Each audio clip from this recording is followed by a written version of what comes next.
Welcome back to the School Story Podcast. My name is Spencer. And I'm Stuart Hudnall. Thank you for tuning in today. Today we're going to do something a little bit different. We're going to talk about I'm excited. School in the beginning. Oh, man. Stuart, I want you to tell me about your first memory of school. Do you mind if I do a little bragging? No, I don't actually. Is that okay? Okay. Yeah. You know, there's not a lot of accomplishments I have in my life that I like to brag about. Mainly because probably aren't that many. However, kindergarten, dude, I think I reached my pinnacle at 5 years old, and it's just been downhill ever since. Kindergarten was lit. I remember I was always the first one done with the worksheets every single time. Like, that was me. I was that guy.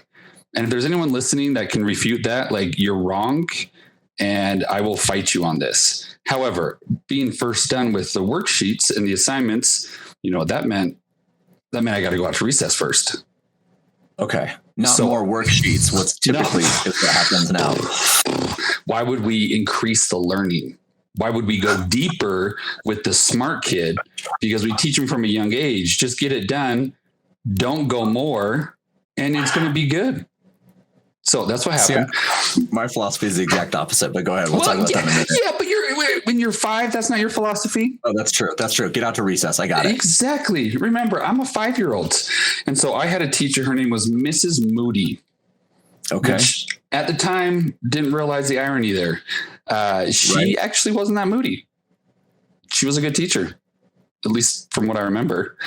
So what I would do is I would go out onto the playground. And let me ask you, you and our viewer, what is your favorite playground toy, equipment, device from your kindergarten year? What's yours, Spencer? Do you remember? Yes, it was this massive old school metal slide that there was just stairs up and stairs down. And it was metal, which I think about now. And I have a story later when we get into that, but it's not about today's podcast where I got suspended for the first time, which will be another episode that comes up later that has to do with that slide. But lots of metal suspensions. Yeah. Metal slide. Did it get hot where you'd burn your butt? Or is that going to ruin the story? That's not going to ruin the story, but yes, it would get hot where you would burn yourself. Fair enough. My favorite toy equipment on the playground, you can't find it anywhere anymore. Because remember, this was like late 80s, early 90s, and those were wild times, if I can quote Bluey. Shout out to Bluey and Australia cartoons because, man, they're crushing it. They were a wild time. We didn't wear helmets. I don't think we wore helmets. Whatever, right? Like, it didn't matter. So I run out and I'm heading out and I am heading to, any guess what it is? Merry-go-round spinning wheel. I know. Nailed it. The grass is dug out and the dirt's dug out, or the chips or the wood is all dug out. I know exactly what you're talking about. Yeah. So what we would do is we'd run out to the merry-go-round because that was the best. And I want to say we had a separate playground as kindergartners. Probably. But I don't know. Or a different time. There wasn't sixth graders and kindergartners on. No. Yeah, at the same time. That doesn't happen. That doesn't happen.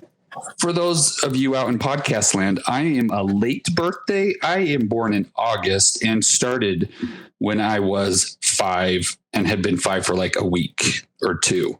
So very young. And not only that, us Hudnalls, late bloomers. I know it's hard to believe with this luscious beard. And if you're in podcast land, sorry, you're gonna have to hop over to YouTube because you're gonna see the beard. It's also been a handlebar mustache. It's been numerous things. It's hard to believe, but I was a very late bloomer. So I was a very small kindergartner. I was young, late bloomer. I didn't lose my first tooth till 2nd grade, at least. Anyways, that's another story for another day. So heading back to the favorite toy, the merry-go-round. We would run out there, and for whatever reason, my biggest memory of that merry-go-round was just like you said. I would dig out the chips, the wood chips, and I would get under the merry-go-round while they were spinning it. Yeah, that's That's brave. I would use a different S word. Stupid. Yeah, that's stupid. Yeah. Silly is what I was thinking, but yes, stupid as well. And I would get under the merry-go-round. Don't know how, no injuries. And I'm sure there was recess people watching. What adult is letting the kindergartner dig under the merry-go-round? Yeah, I still think that recess people are not watching.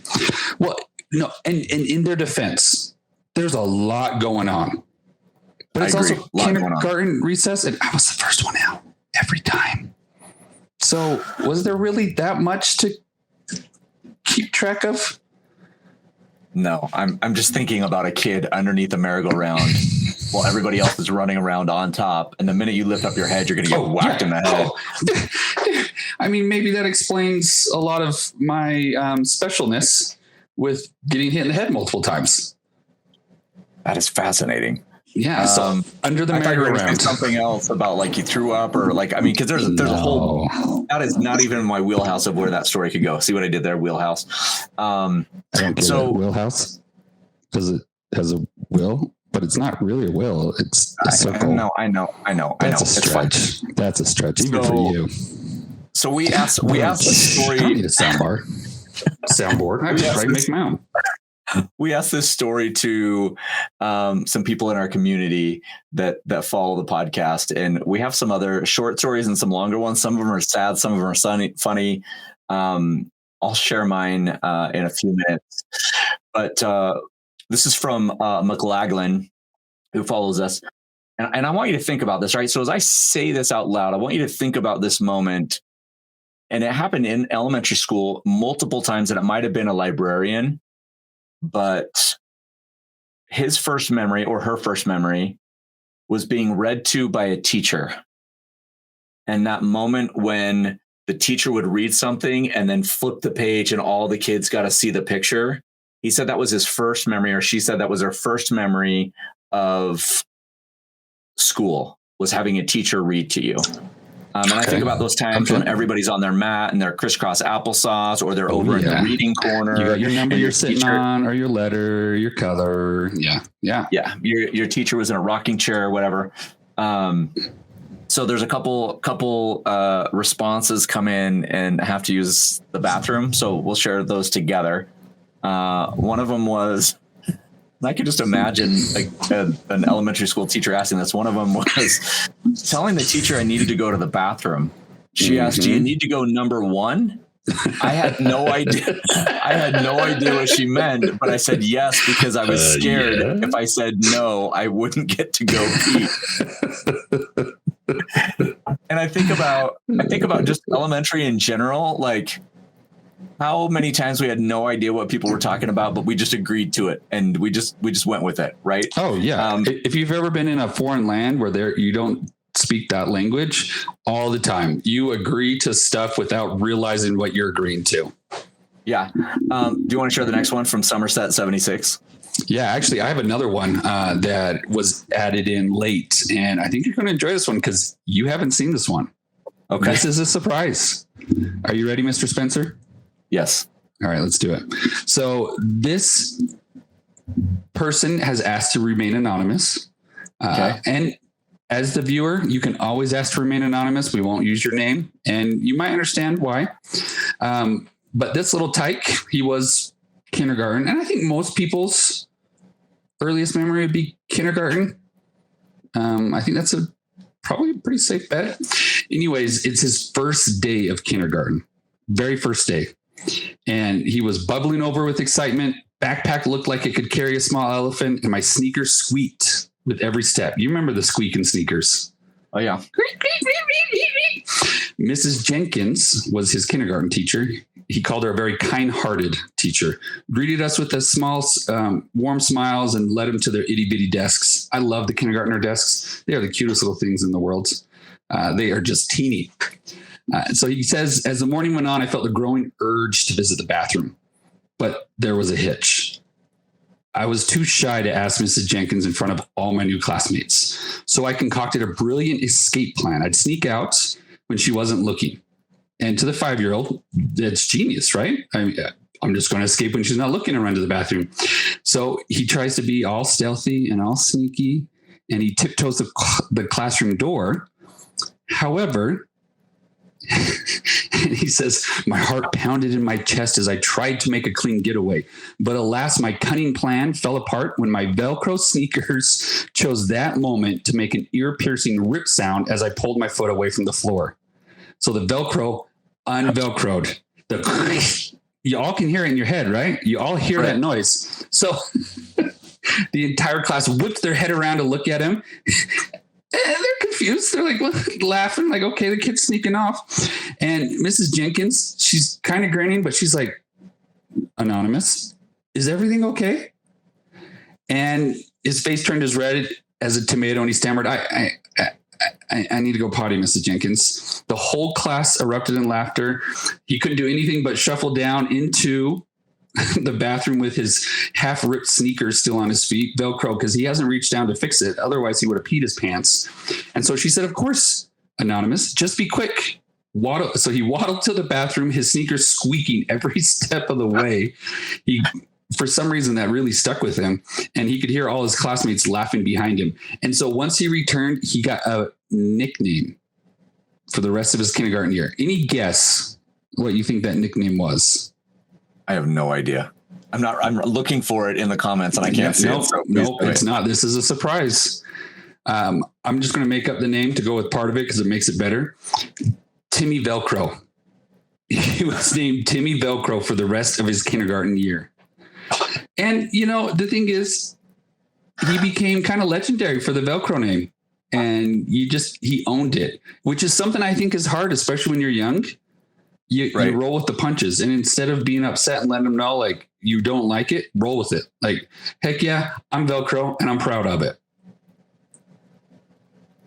I remember the Velcro shoes, and it's funny because you start life with Velcro shoes because you can't tie your shoes, and you end life with your Velcro shoes because you can't tie your shoes. There's a lot of things that are similar. Diapers, all sorts of things. But I see a lot of kids in the vans with the sneakers that have the Velcro too. Yeah. I can't say that I haven't wanted them either. Well, the New Balance, I mean, those are still kind of the dad shoes, but like the Vans, those are cool. I can get behind those. Yeah, that'd be a good business proposition to pull back up again. So here's one that this is Lord Baranoff shared. So this is actually funny, and I'm thinking about like any adult just logically has to make a good decision in this scenario, and not one of them makes not a good decision. And I understand there's policies and stuff like that, but so I was driven to and from school by my dad. So this is 1973. So this is a long time ago, right? But this is 1900s. Back before seatbelts, back before a lot of stuff, for those of you that are listening. But so he's like, I knew he was buying a new car that day, but the school didn't have it on the list of parents' cars. Oh boy. So depending on where you went to school, they had a list of cars for the parents? Apparently. So they would not permit me. They would not permit me to go out to get in his car to go home until my mom came in her car, which was on the list. So then my mom comes, she goes to the office and told them that my dad's car was okay. She also ripped them a new one for not checking who the driver was and just going to buy the car style. This is 1973. Anyway, I can imagine a mom just going into an office just lit because she has to leave work to go verify that her husband's car is a new car instead of any adult in the building just going out and be like, oh, is that your dad? Let me see the driver's license or whatever it is, right? Well, and this is the 70s too. Like, how often was it that Karen showed up to let the office have it? No, I don't know. I mean, when we were in Texas, they had the little colored stickers that you had to put in your car, and you had to pull up, and if you had a yellow card and your kid had a yellow card, then you could get in the car. It was pretty intense. Like, I haven't seen anything like that where we're at. So I'll take a few minutes. I'll share mine. So I, like you, started early. My birthday was in November. Oh boy. And so I was super, super duper young. Yeah, not smart. We just lived out of the country and things anyway, it doesn't matter.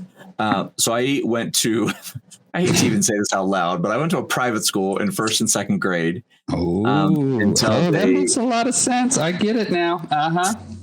Private school Spencer in the house. So being in a private school and riding the bus, though, there was kids from all over. So the bus ride to school took like 45 minutes, even though the school was probably like 20 minutes away, because they had to go like all the way around like Utah County, Provo, American Fork, Pleasant Grove, pick up all the kids and drop off.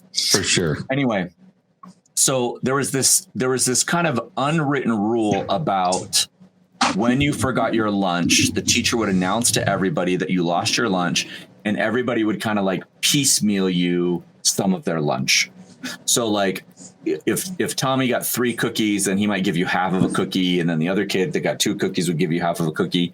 They didn't have like extra lunch. So everybody was home lunch. Everybody brought their own lunch. There was not a cafeteria in this private school.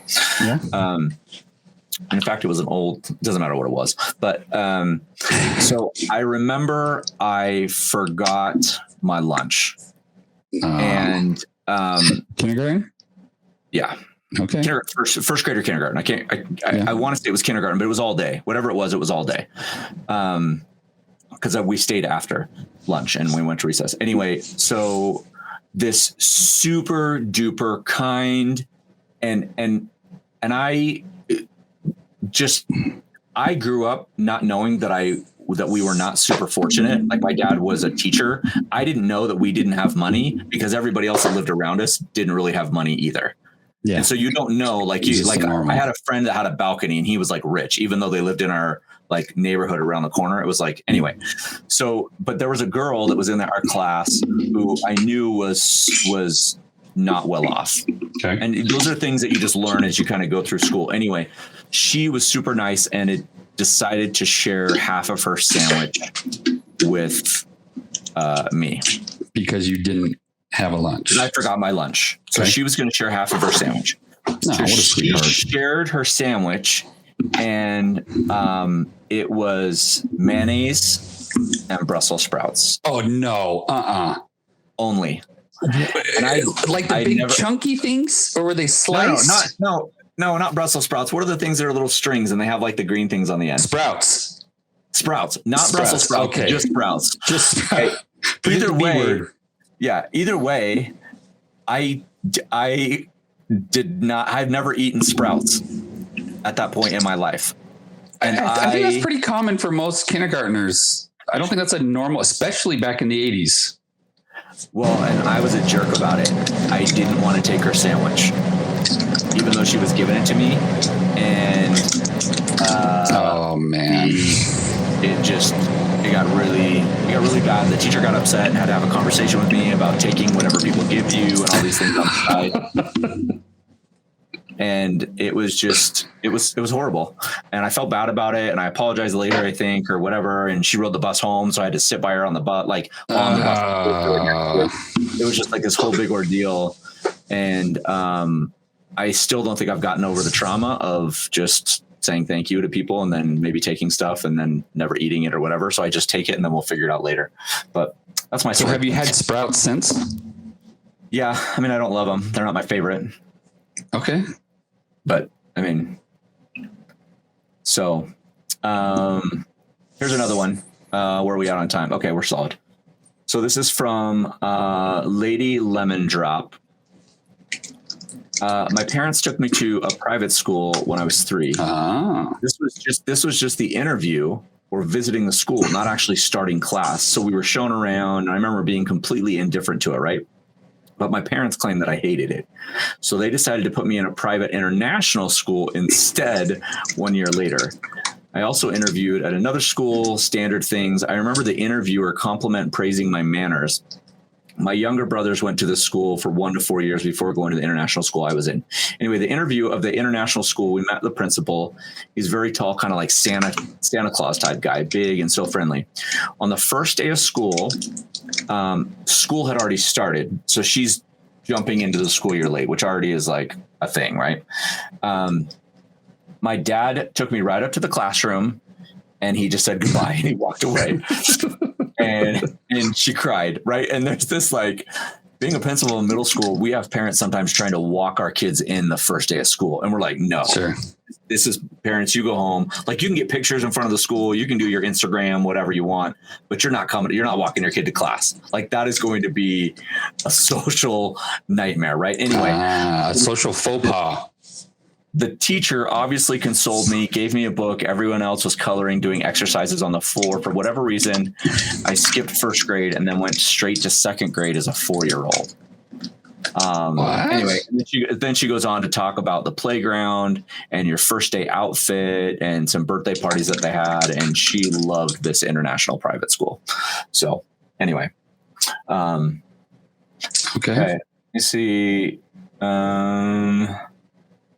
There was one more, and that was probably a potty one, if I remember right.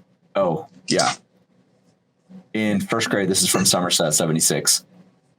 In first grade, I peed my pants because my teacher would not let me go so soon after recess.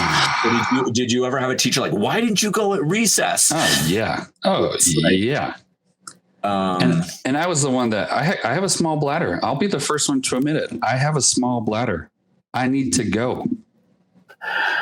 It's funny because a lot of these things, like, I think affect people in the long run. Like, when I was a teacher, by the time I got to 9th grade and I was teaching 9th grade, I told my kids, you can go to the bathroom anytime you want. You're 14, 15 years old. There's a hall pass. Just make sure that you sign your name off. So if there's like an emergency or a drill or something like that, I know who's not out of my class. You do not have to raise your hand. You do not have to let it know. You do not have to make it a public scene, especially if you're a female student, like working on, the menstrual cycle or whatever. It's like, you don't have to ask me to go. Like, that part of some of the things we do in school just aggravates the crap out of me, where we don't treat kids like, and I get that some kids abuse that, but the number of kids that abuse it compared to the number of kids that just go to the bathroom and come back, or even if they're going to check on their phone in the bathroom, I don't care, whatever. Like, it's fine. That boggles my mind. And as well as I do, that there are still some people that are absolute sticklers about it. And if you're listening, you're one of those sticklers, I know who you are. There's no judgment here. I just don't think you like human beings. And you need to defend yourself. Tell us why. Why are you a stickler? I would be genuinely curious, if you're an educator that's a stickler with it, why is that? And I think those that may not have had the experiences that we had, where there's been some embarrassing stuff happen, and I don't want that to happen to another kid. So great. If they miss some time in my class, it is what it is. What is interesting is, as we've reached out to our community and asked for stories, there have been a lot that have involved number one and number two. A lot. In fact, one of my favorites was one day I peed my pants sitting in class. The teacher only allowed 5 minutes to go to the bathroom, and I thought for some reason that was a really short time. Well, I soaked the floor with my pee, and one of the kids next to me asked why the floor was wet. I told him that it was sweat. The kid totally bought it. Man, that brings back a lot of memories. Like, there's a lot of stuff that happened in the early years. I remember a girl peed her pants at school, and that girl never let it down. I mean, it followed her for years. Yeah. Any final stories, early memories that you want to share? Yeah, there's one that does not involve number one, number two. Okay. I think it's a good one. So this is from Crino. The teacher put marshmallows on the tips of the branches of shrubs outside. We were allowed to eat as many as we wanted, but we couldn't use our hands. I'm really curious what the lesson was. Any guesses? What would that lesson? I have no idea. And maybe there was no lesson, that she just wanted to feed them marshmallows. Okay. Yeah. Anyways, they ate as many as they could. This particular student ate more than anybody else. Do you know what happened next? I'm going to assume they threw up. Yeah. They puked as many as anyways, I won't go into graphic detail, but there was a pile of marshmallows that she regurgitated right there on the ground outside. And since that day, she hasn't been able to eat marshmallows. That's traumatizing. Legit traumatizing. I can totally see that. Can you believe that? I'll share the last one. This is a little bit of karma for this 5-year-old kiddo. So this comes from Sweat Hog Brooklyn. I love the name. Love the name. Thank you for sharing. Kindergarten teacher squeezed my wrist extremely hard and sank her fingernails into my skin. It hurt like hell. So I had a follow up to that, and I just said, why? What happened? Tell me the explanation. So here's the background story. Like a lot of kids, I had a little bit of separation anxiety. I was 5 and I was being with my mother all day. I started crying because my mom wasn't there. This was like the first week of school. She didn't like the fact that I was crying, so she hurt me. She told me if I told my parents, she would beat me up. When I told my parents, it was a prestigious private school. My dad paid a lot of money for me to go to school there. My dad went in, talked to the principal about it. What's the male version of a Karen? This is not a male version of a Karen. I think this is a mom and a dad fighting for your kid. Kevin? I don't know. Whatever. Anyway, the principal called her into his office and fired her as soon as dad left. In a private school, and those of you that have gone to private schools or maybe a charter school. Private school stories. The principal can hire and fire whenever they want, right? If you work in public education, there's a whole process to the thing, right? There's investigations and all that kind of stuff. Anyway, the rest of my memories of that school were very good. The students were well behaved and the teachers were friendly. So the karma for this kiddo is if you tell your parents, I will beat you up. She does it anyway, which she should have. Yeah. And the teacher got fired, which is phenomenal. Who tells a kid they're going to beat him up? Apparently, Sweet Hog Brooklyn's kindergarten teacher does. But like kindergarten teacher, almost without exception, I've ever met, seen, or interacted with, they're a special bunch. Those kindergarten teachers. Well, what's interesting, I would love to find out where she went to school, because there are states that still have or still allow corporal punishment. Yeah, that's true. That is true. I believe that Texas is one of them, where you can still use the paddle. Mm-hmm. I am not sure about others, but anyway. I think we need to end on a good, sweet little story about kindergarten. Can we do that? I've got one. Yeah, go ahead. No, because really, when I've asked a lot of people about their first memory in kindergarten, there's a lot of positives. There's a lot of happy memories. And sure. I think we should leave, well, there's a lot of funny too. Let's leave on a positive one. And this is from my buddy Ian. Once on St. Patrick's Day, my teacher had us all put white sheets on paper on our desks. What do you think happened? So covered the whole desk with... Each desk had one sheet of paper, of white paper. Okay. On their desk. St. Patrick's Day. They come back the next day. What do you think happened? I think my camera just turned off, but I think it's a good look for you. I'm trying to think of what, there was a teacher that I worked with that did something like this. It was like Elf on a Shelf, but the leprechaun version. The leprechaun did something in the room. I don't know what, but exactly. And this was a while ago, right? This is probably pre Elf on the Shelf. So the next day they came back and there were little green footprints all over the papers. And because of that, this Ian swore up and down for years after that leprechauns were real.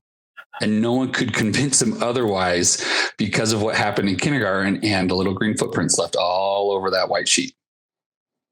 That's awesome. That's awesome.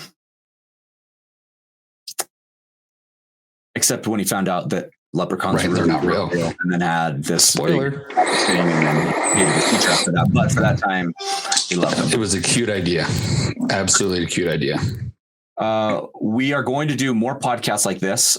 We like the humor. We are going to still do some leadership stuff, but this is more fun for us to talk about stories that happen in school, and it involves more people than just educators. So we'll sound out a question. Maybe it'll be posted in the comments underneath the video for next week or the week after, whatever we do. I really think the next one should be, how many times have you been suspended? Why did you get suspended? Oh boy. What did you do to get suspended? Because I know that you've been suspended. And I've been suspended. And I would love to hear some of those stories from some Have I been suspended? So if you're listening to this, please think about it. Comments. You can email us. The email's on there. You can do whatever you want to communicate. You can send in a voicemail on Spotify. You can comment on YouTube channel. You can comment anywhere. Hit us up. So the question Let's hear is, your stories. Have you ever been suspended and why? Because ultimately this is school story and we want to hear your stories about school.